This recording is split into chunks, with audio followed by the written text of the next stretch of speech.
Bonjour et bienvenue pour ce webinaire consacré au compte professionnel de prévention.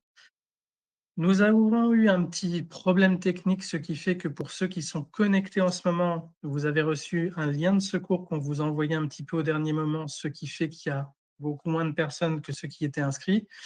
Mais l'essentiel, c'est que vous soyez là et pour les autres, c'est que vous voyez cette vidéo en replay parce que ça répondra à de nombreuses questions que vous posez peut-être sur le compte professionnel de prévention. Donc, je vais vous expliquer un petit peu comment ça va se passer. En gros, là, vous avez face à vous des experts de différentes CARSAT. Nous travaillons tous pour l'assurance maladie risque professionnel et en fait, ce webinaire, comme il est un petit peu technique et qu'on voulait sécuriser tout ce qu'on a à vous dire, on l'a enregistré il y a quelques jours. Ce qui veut dire que là, on est bien en direct avec vous. Là, je vois les gens qui disent bonjour, mais dans quelques minutes, je vais vous passer la vidéo du webinaire. Néanmoins, ça restera un événement en direct. Ça veut dire qu'une fois que la vidéo aura été diffusée, on va continuer à répondre à vos questions. Donc c'est bien un événement en direct, c'est bien un webinaire, même si les explications techniques ont été enregistrées en avance. Par contre, au départ, on avait prévu que vous soyez fort nombreux, donc on n'est pas sûr de pouvoir répondre à toutes vos questions, on fera notre maximum.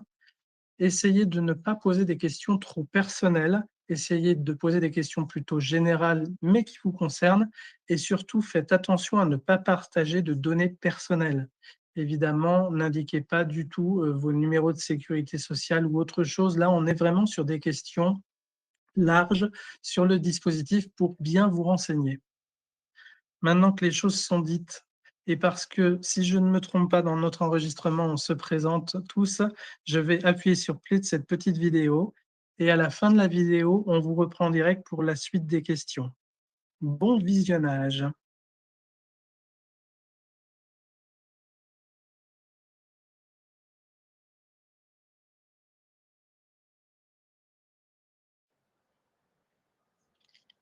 Eh bien, nous démarrons maintenant notre présentation autour du compte professionnel de prévention, un dispositif qui est donc géré par l'assurance maladie risque professionnel et son réseau. Et justement, son réseau aujourd'hui, c'est représenté par la CARSAT Hauts-de-France et la CARSAT Midi-Pyrénées, puisque vous êtes face à une équipe qui dépend des deux endroits. Je suis donc Christophe, du service communication de la CARSAT Hauts-de-France. Je suis accompagné de Anne Zinet de la communication Midi-Pyrénées et de Barbara Thirault qui elle est côté prévention à la CARSAT Hauts-de-France. Et nos 2 experts du jour qui vont vous dérouler l'essentiel de la présentation, c'est Florence Abranel pour les Hauts-de-France et Vincent Racineux pour les Midi-Pyrénées. Ils sont tous les 2 conseillers enquêteurs. Alors, de manière un petit peu plus pratique, si évidemment vous avez des questions à poser, si possible des questions d'ordre général parce que ça va être compliqué pour nous de répondre à vos questions si elles correspondent vraiment à des situations particulières, vous avez tout en bas à droite un onglet questions. C'est vraiment là-dedans qu'il faut que vous posiez vos questions et pas dans le côté chat parce que dans le côté chat, on ne pourra pas y répondre, elles ne seront pas vues par les experts qui sont là aujourd'hui disponibles pour vous. Donc, onglet questions pour vos questions, si possible d'ordre général. Si vous voyez que quelqu'un pose une question et c'est justement la question que vous posez vous aussi, vous avez possibilité de voter pour la question. Ça nous permet, nous, de voir les questions qui sont les plus partagées. Évidemment, la présentation du jour, elle sera mise à votre disposition à la fin de ce webinaire et le replay, vous le trouverez, dans quelques jours sur les chaînes YouTube de l'assurance maladie risque professionnel, voire même sur les chaînes des CARSAT. Ça, je ne peux pas encore vous dire aujourd'hui, mais dans tous les cas, vous aurez l'information. Pour vous rappeler, qui nous sommes, évidemment, là aujourd'hui, vous êtes face à des CARSAT qui dépendent notamment de la Caisse nationale d'assurance maladie, partie risque professionnel. Nous sommes là pour prévenir les risques professionnels, fixer les taux de cotisation AT-MP des entreprises, mais évidemment aussi indemniser et accompagner toutes les victimes d'un accident du travail ou d'une maladie professionnelle. Pour vous résumer rapidement l'environnement, les CARSAT, l'assurance maladie risque pro, notamment la Caisse régionale Île-de-France, les CGSS s'occupent de la prévention et de la tarification, donc versant employeur. Les CPAM et les CGSS s'occupent de la reconnaissance et de la réparation, donc plutôt des salariés victimes. On fait tous partie de ce qu'on appelle le régime général et de la sécurité sociale qui notamment fête ses 80 ans en ces temps. Et nous avons 2 organismes en appui pour nos actions, l'INRS et Eurogip. Avant de passer la parole à nos experts, le sommaire en quelques mots. Eh bien, tout d'abord, on va vous résumer ce qu'est le compte professionnel de prévention. On va parler ensemble des facteurs de risque, de la manière d'acquérir des points, évidemment de l'utilisation de vos points, de la possibilité de faire une réclamation si vous contestez votre situation et des services en ligne qui sont à votre disposition. Et maintenant, on rentre dans le vif du sujet. Je passe tout de suite la parole, tout d'abord, à Vincent. Bonjour à tous. Donc, moi, je vais vous présenter le dispositif, le C2P, en quelques mots. Ce dispositif a été créé en 2014 avec la loi du 20 janvier qui garantit l'avenir du système des retraites. Au début du dispositif, il a été nommé le C3P pour le compte personnel de prévention pénibilité et mis en vigueur au 1er janvier 2015.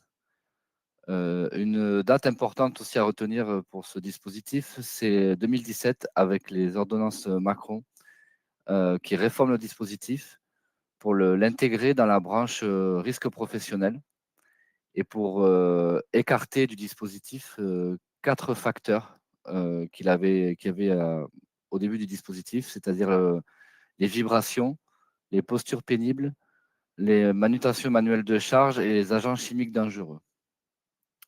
Et une dernière date à retenir pour le dispositif, c'est 2023, avec la loi du 14 avril 2023 et la dernière réforme des retraites, qui a permis un déplafonnement du C2P pour le nombre de points, une nouvelle règle d'attribution des points en cas de pluriexposition, un abaissement des seuils pour 2 facteurs, les facteurs travail de nuit et travail en équipe successive alternante, une revalorisation des points C2P pour la formation, le temps partiel et le départ à la retraite.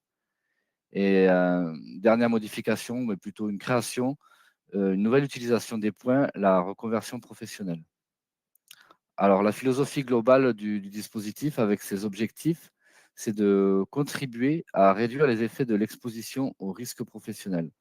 En faisant quoi? En favorisant la formation et la reconversion professionnelle, en réduisant les temps d'exposition des salariés via le temps partiel, en bénéficiant d'un départ anticipé à la retraite et en incitant l'employeur à mettre en place des mesures de prévention. Quels sont les salariés concernés par le dispositif? Alors, les salariés concernés sont les salariés du régime général ou de la mutualité sociale agricole, la MSA. Et ces salariés, il faut qu'ils soient employés par une personne publique avec un contrat de droit privé, que ce soit en CDI, CDD ou en intérim.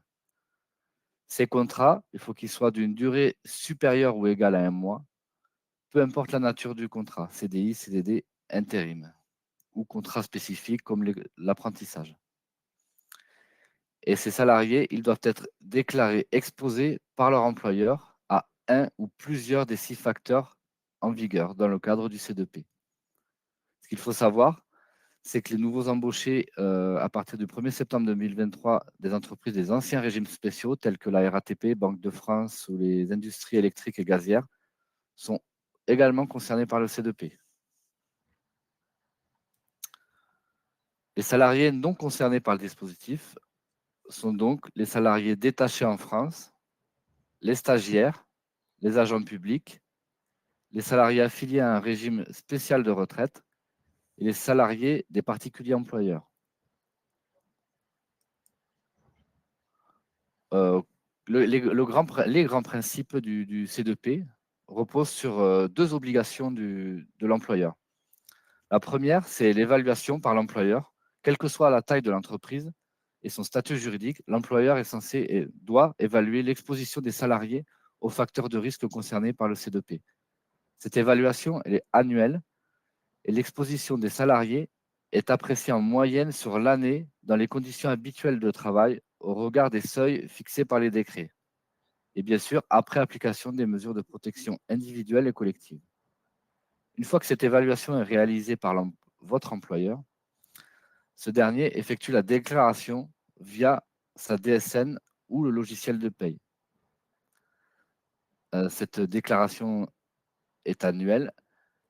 Ça permet une acquisition de points par les salariés et ces salariés peuvent ensuite, avec l'acquisition des points, utiliser ces derniers de 4 façons: via la formation, le temps partiel, la retraite et la reconversion professionnelle.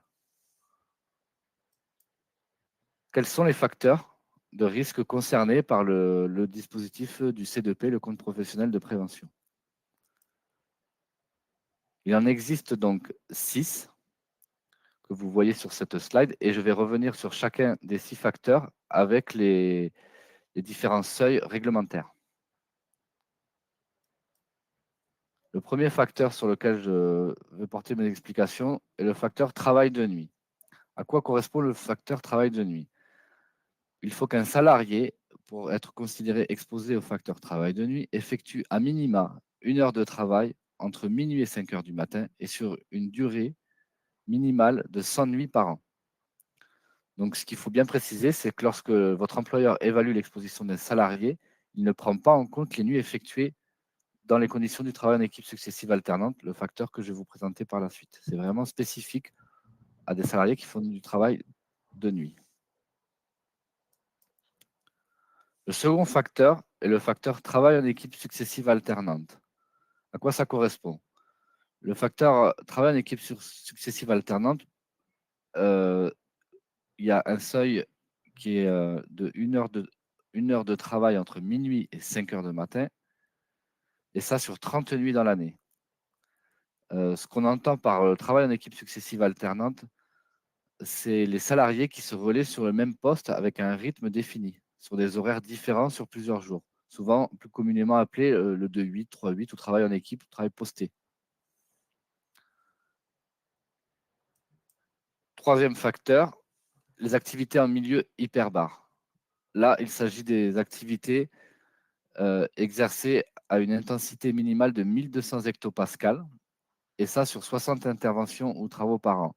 On retrouve ce facteur pour des salariés bien souvent qui travaillent sur des travaux publics sous-marins ou dans des caissons hyperbares dans le milieu hospitalier, par exemple. Euh, pour rappel, la définition du milieu hyperbar, ça désigne un environnement dans lequel la pression ambiante est supérieure à la pression atmosphérique normale.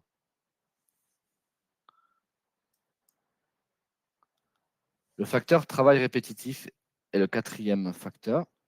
Donc là, il s'évalue en action technique de 2 façons. Un salarié qui effectue des cycles inférieurs ou égaux à 30 secondes et qui effectue 15 actions techniques doit effectuer 900 heures pour être déclaré exposé. Mais si un salarié qui effectue des cycles supérieurs à 30 secondes, variables ou absents, pardon, doit effectuer 30 actions techniques sur une durée minimale de 900 heures à l'année. Ce qu'il faut bien entendre par travail répétitif, c'est les salariés qui effectuent des mouvements répétés, sollicitant tout ou partie des membres supérieurs, donc les épaules, bras, poignets et mains, à une fréquence élevée et sous une cadence contrainte. Euh, on peut caractériser ça par le travail à la chaîne, bien souvent. Le cinquième facteur est le facteur température extrême. Les températures extrêmes, à quoi ça correspond? Donc, il faut qu'il y ait à minima une intensité en température inférieure ou égale à 5 degrés ou au moins égale à 30 degrés sur une durée minimale sur l'année de 900 heures. Les températures à prendre en compte, sont des températures en intérieur. Donc, par exemple, la chaleur du four pour un boulanger ou la chaleur du métal en fusion pour un fondeur. Et il faut bien prendre en compte l'atténuation que permet les équipements de protection individuels portés par les salariés pour évaluer justement si le salarié est soumis à ces critères-là. Le dernier facteur est le facteur bruit. Donc, comme le facteur précédent, c'est un facteur où il faut bien prendre en compte les dispositifs de protection collective et individuelle pour évaluer si on est soumis à ces critères. Donc, il y a deux façons d'aborder le facteur bruit, où il faut être soumis à 80 décibels A pendant 8 heures, rapporté à une période de référence, et cela sur 600 heures dans l'année. Après, il y a une autre façon d'être déclaré exposé pour le facteur bruit, c'est une exposition à des bruits de crête au moins égal à 135 décibels C, et ça sur 120 fois dans l'année. Toujours en notant l'atténuation que permet les équipements de protection individuelle ou collective. Voilà pour les 6 facteurs présents dans le dispositif. Pour ce qui est de l'acquisition des points, je vais passer la parole à ma collègue Florence. Merci Vincent. Bonjour à toutes et à tous. Donc ici, je vais vous expliquer comment le salarié va acquérir ses points. Tout d'abord, pour une période d'exposition de 3 mois, donc si le salarié est exposé à un facteur, il obtiendra 1 point. Donc, ce qui veut dire que sur l'année, le salarié obtiendra donc 4 points pour l'exposition à un facteur. S'il est exposé à 2 facteurs, il aura 8 points, 3 facteurs, 12 points, voilà, etc. Donc chaque année, le compte du salarié est alimenté par son nombre de points qui suite à la déclaration donc DSN de l'employeur. Donc les salariés peuvent cumuler donc autant de points, voilà, avec la modification par rapport à la réforme de retraite, donc déplafonnement du seuil de points. Donc le salarié pourra acquérir plus de 100 points sur la totalité de sa carrière. Et le compte sera donc clôturé donc suite à son départ à la retraite ou son décès. Le salarié donc aura la possibilité de contester son nombre de points s'il n'est pas d'accord avec son nombre de points ou s'il n'a pas reçu son relevé, donc absence de déclaration de la part de l'employeur, donc dans les 2 ans qui suivent l'année d'exposition de remise en cause. Donc cette partie sera expliquée un peu plus tard dans cette présentation. Donc les relevés de points, donc comme dit précédemment, en fait, à partir du moment où le salarié est déclaré, le salarié donc réceptionne un relevé de points donc par courrier, donc s'il n'a pas son espace personnel, ou alors donc si vous avez voilà créé votre espace personnel, alors dans ce cas-là, vous pouvez le télécharger donc via votre espace. Donc sur ce relevé de points, vous pourrez voir donc le nombre de points acquis sur l'année, la période d'exposition à laquelle vous avez été exposé et le facteur par lequel l'employeur vous a déclaré. Donc vous allez recevoir ces relevés de points donc chaque année au mois de juin, début juillet. Donc comment utiliser vos points? Donc Vincent vous a expliqué voilà les 4 modalités différentes des points. Donc nous allons voir un par un, voilà, par détail, comment utiliser ces points. Donc tout d'abord, la première modalité d'utilisation est donc le financement d'une formation professionnelle. À savoir que les 20 premiers points donc, sont réservés à la formation professionnelle ainsi qu'à la reconversion professionnelle. Donc, sauf pour les salariés nés avant le 1er janvier 1960, donc aucun point n'est réservé pour ces 2 modalités. Et pour les salariés nés entre le 1er janvier 1960 et le 31 décembre 62, seulement 10 points y sont réservés. Donc le point a une valeur de 500 €. Les points sont utilisables un par un. Et donc vous devez, dans un premier temps, utiliser le budget, voilà, le financement que vous avez sur votre CPF, votre compte personnel de formation. Et après avoir utilisé, voilà, le budget sur le CPF, là, vous pouvez utiliser vos points C2P. Donc qui vous permettront, voilà, de financer toute ou une partie d'une formation professionnelle. Donc la démarche à effectuer donc dans un premier temps est de rencontrer un conseiller en évolution professionnelle qui vous permettra voilà, avec lui d'échanger, d'identifier la formation que vous souhaitez réaliser donc sur le portail CPF. Ensuite, très important, vous devez mobiliser vos points sur votre espace personnel. Donc vous devez bloquer vos points et faire la demande sur l'espace salarié. Et ensuite, au niveau de la finalisation, la demande se fait sur le site du CPF. Ensuite, donc, deuxième modalité de points pour la reconversion, donc même modalité, exception au niveau des points, les 20 premiers points sont réservés voilà, à la reconversion. Le point est égal à 500 €. Donc ici, vous pouvez financer donc un parcours de reconversion professionnelle, donc qui vous, vous devez trouver un métier qui ne vous donne plus une exposition à la pénibilité. Donc en dehors du temps de formation ou alors sur le temps de travail à voir. Donc les points sont utilisables un par un. Donc la démarche à faire ici pour cette modalité, donc être accompagné par un conseiller d'évolution professionnelle qui permettra d'identifier avec vous la définition de votre projet, vous orienter vers les formations et identifier les financements. Ici, vous devez également faire la demande via l'espace salarié, donc du C2P, et ensuite l'instruction du dossier et la prise en charge est faite par les transitions professionnelles. Donc la troisième modalité est donc l'anticiper son départ à la retraite. Alors en effet, cette utilisation de points va vous permettre donc d'anticiper votre départ à la retraite, soit donc en anticipant l'âge légal à la retraite, ou alors donc ça va vous permettre de réduire un peu, d'utiliser les points pour votre nombre de trimestres. Ou alors également, si vous n'avez pas le taux plein, vous pouvez donc utiliser les points pour accéder justement à un taux plein à 50 %. Donc les points sont utilisables ici par bloc de 10. Donc 10 points est égal à un trimestre de majoration de durée d'assurance. Vous pouvez mobiliser vos points donc à partir de 55 ans. Donc là, vous devez aller sur votre espace salarié et mobiliser vos points par ce biais. Donc le départ anticipé, donc c'est maximum 2 ans avant l'âge légal de la retraite. Donc vous ne pouvez pas partir plus de 2 ans avant l'âge légal de la retraite.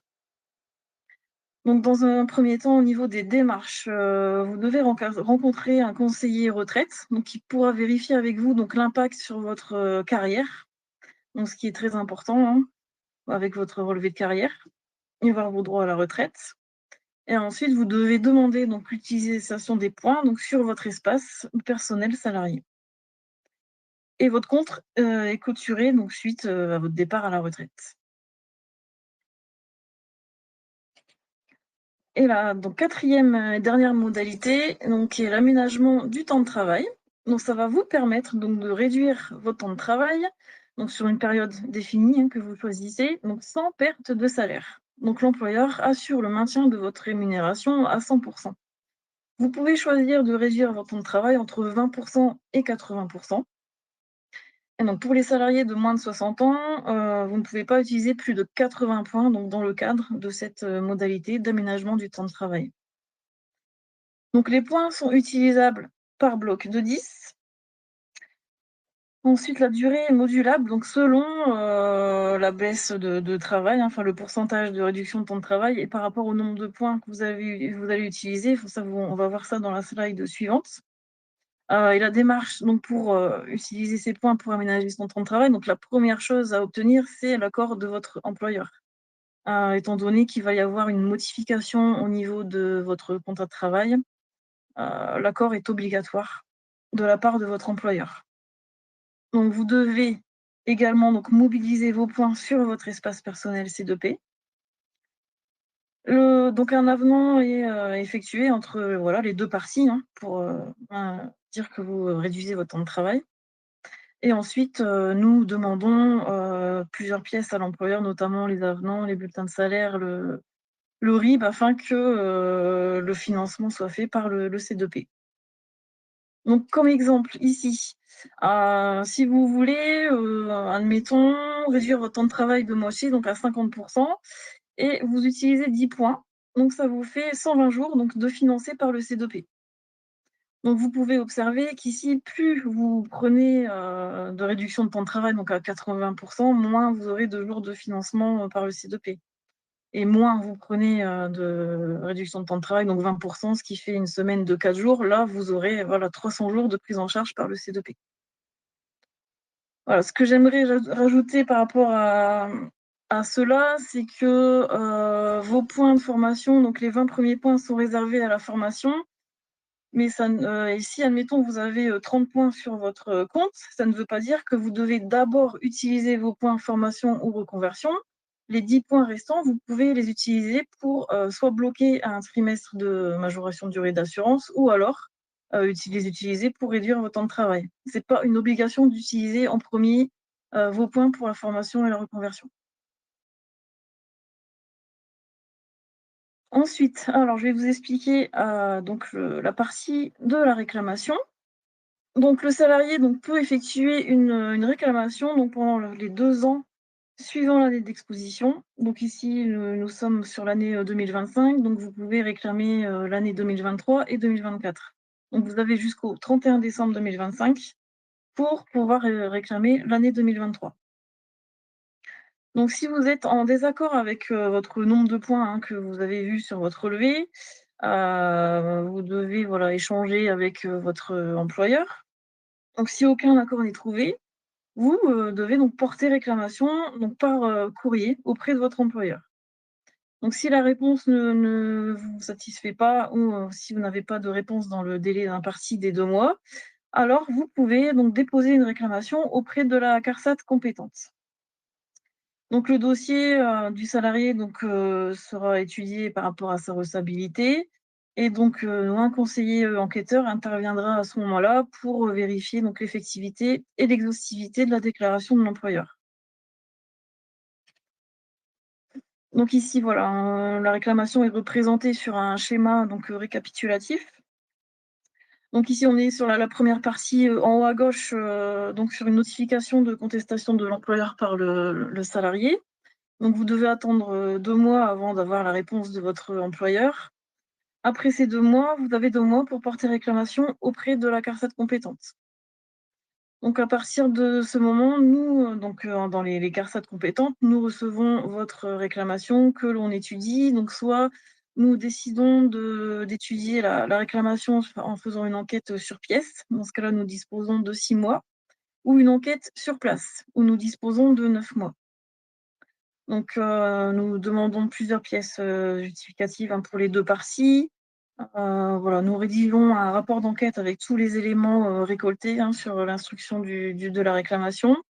Et le conseiller enquêteur conclut son rapport par une exposition ou une non-exposition. Et ce rapport est présenté donc en commission. Et la décision finale est rendue par le directeur général de la CARSAT.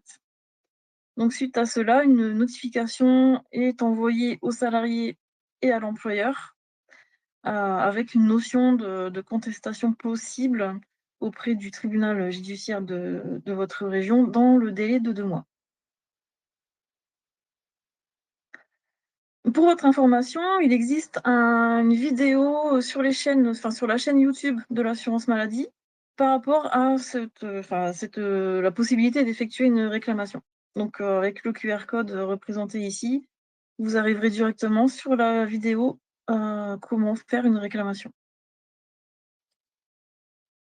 Donc quelles sont nos offres de services par rapport au C2P? D'abord, depuis tout à l'heure, je vous parle de mobilisation de points sur votre espace personnel. Donc voilà, l'espace personnel, vous pouvez y accéder par le biais du site officiel dédié du C2P, donc par le www.compteprofessionnelprévention.fr, où vous accédez soit en vous connectant ou en identifiant avec votre numéro de sécurité sociale et la création d'un mot de passe, ou alors par le biais de France Connect. Donc sur cet espace, vous trouverez la consultation votre solde de points, donc votre relevé de points, en créant votre espace. Vous pouvez effectuer vos demandes de points, bloquer vos points, comme dit précédemment, en cliquant ici, sur le côté à droite où vous avez les différentes modalités. Vous pouvez générer une attestation de points, poser vos questions à l'aide de la FAQ et suivre l'avancée de vos demandes que vous avez effectuées sur votre espace. Et ensuite, sur le site dédié officiel du dispositif, vous trouverez également d'autres informations sur le C2P. Vous avez également la plateforme téléphonique joignable au 36 82, donc du lundi au vendredi, de 8h à 17h. Et l'autre outil d'information est donc votre relevé de points qui est annuel. Ici, donc n'hésitez pas à scanner ce QR code également et vous verrez qu'il existe donc 5 vidéos, donc plutôt des tutos. Donc la première vous explique et vous présente le C2P dans sa généralité. Ensuite, la deuxième vidéo vous explique comment ouvrir votre espace personnel en ligne. La troisième vidéo vous explique comment utiliser vos points pour partir à la retraite. Et la quatrième vidéo est comment utiliser vos points pour aménager votre temps de travail. Et la dernière, donc comme dit précédemment, concerne comment réaliser une réclamation. Eh bien, merci beaucoup Florence et merci Vincent pour votre expertise et toutes ces explications. Et on repasse tout de suite au direct.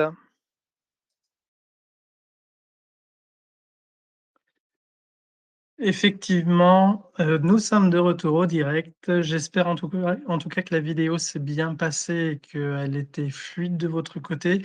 Si jamais ce n'était pas le cas, dans quelques jours, très, très vite, on va la mettre en ligne sur notamment la chaîne YouTube de la CARSAT Hauts-de-France, et peut-être à d'autres endroits, mais en tout cas, je ne peux pas m'engager pour les autres. Et dans tous les cas, je vais laisser maintenant la parole à mes collègues Florence et Vincent qui viennent de vous faire cette présentation. Et j'aimerais savoir, Florence, Vincent, si parmi les questions que vous avez vues passer, il y en a certaines sur lesquelles vous souhaitez revenir pour apporter une réponse un peu globale à tout le monde.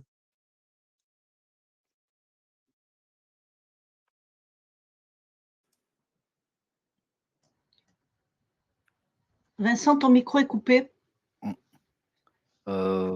Oui, bonjour à tous. Pour moi, il n'y a pas de questions particulières. Juste préciser que, bien entendu, c'est les salariés du régime général et de la MSA qui sont essentiellement concernés par le C2P. Je pense que c'est une question qui est revenue 2 fois. Après, pour les autres, c'est un peu plus particulier. Je ne sais pas si Florence a d'autres idées. Ouais. Je lis aussi en même temps, oui, la fonction publique, pas mal de questions, et tu viens d'y répondre.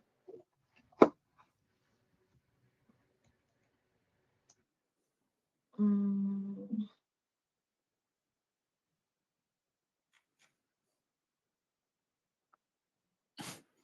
y a une nouvelle question sur le facteur de pénibilité, s'il doit être inscrit dans le DURP. C'est une question qu'on avait eue lors du webinaire précédent à destination des employeurs. Ah oui, oui. Tout à fait. Et oui, on avait eu la réponse comme quoi il faut que ça soit inscrit dans le DURP. Oui. Tous les risques. Tous les risques professionnels doivent être inscrits dans le DU.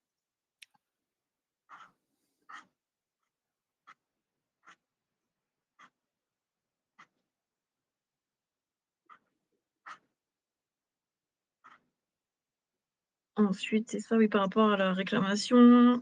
Le dispositif n'est pas rétroactif pour les salariés. Vous avez bien 2 ans à compter de l'année actuelle pour pouvoir procéder à une réclamation.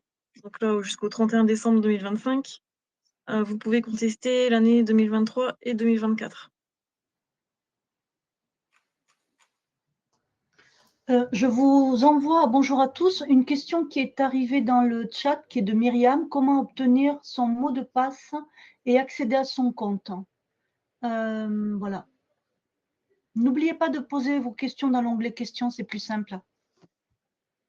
Ah oui, d'accord.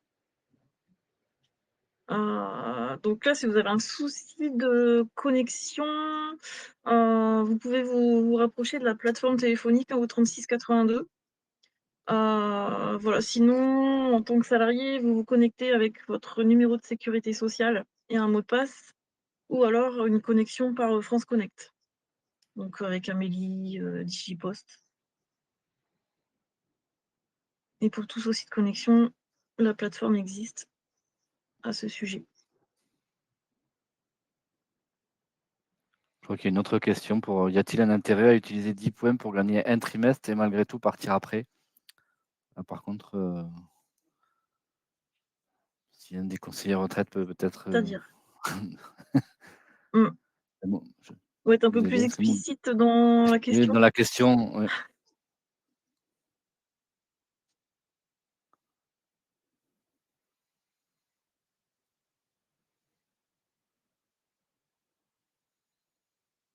Ah, le micro est coupé. Oui. Là, ça devrait être bon. C'est bon, oui. Attendez. Oui. Bonjour, Florence Bonicel, donc de la CARSAT Midi-Pyrénées.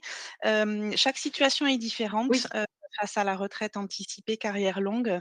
Donc un trimestre peut permettre de partir plus tôt, un trimestre lié au C2P. Il peut, comme il a été dit, entrer aussi dans la possibilité d'ouverture de droit à la carrière longue. Donc là, on peut vous encourager ou vous inviter à prendre un rendez-vous avec un conseiller de la CARSAT de votre région, de manière à faire un point sur votre situation particulière. Mais en effet, un trimestre de pénibilité peut ouvrir des droits, soit à la retraite à taux plein s'il en manquait à l'âge légal, soit aussi à la retraite anticipée pour carrière longue. Merci Florence. Et dans l'onglet questions, on a une nouvelle question de Sandrine sur le cumul des points en cas d'arrêt de travail, maladie, AT-MP. Est-ce que vous avez des précisions possibles à apporter? Bah, je peux répondre un peu comme Florence, hein, c'est au cas par cas. Les absences restent tout de même des cas particuliers et peuvent remettre en cause l'exposition du salarié, hein, en sachant par rapport à la durée en fait. Si la durée, il fallait que ça concerne un AT-MP de plus de 6 mois ou un congé de formation ou une reconversion de plusieurs mois, là ça remet en cause l'exposition du salarié. Donc ce sera voilà, à l'employeur de voir pour l'évaluation de considérer ou non ces absences.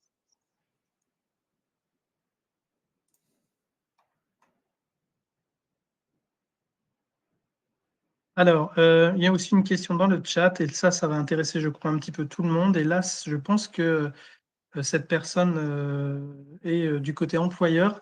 Elle demande si effectivement il existe des supports pour les salariés, peut-être pour que les entreprises les distribuent à leurs salariés, ou en tout cas pour que les salariés trouvent des supports qui puissent les renseigner.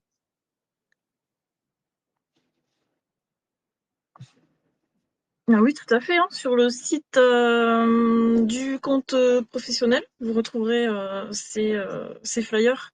Et également sur le site de vos CARSAT, De CARSAT, oui. dans l'onglet entreprise et dans le compte professionnel prévention. Oui, si je ne me trompe pas, chère Florence, on a effectivement des outils, enfin des supports documentaires qui sont vraiment orientés salariés. On est bien d'accord? Oui, pour les deux parties aussi.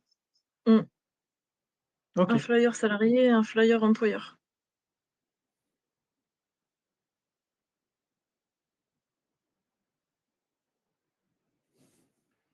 Ben, écoutez, je pense qu'on a fait le tour des questions qui ont été posées. Et je pense que c'est le bon moment pour mettre fin à cet échange.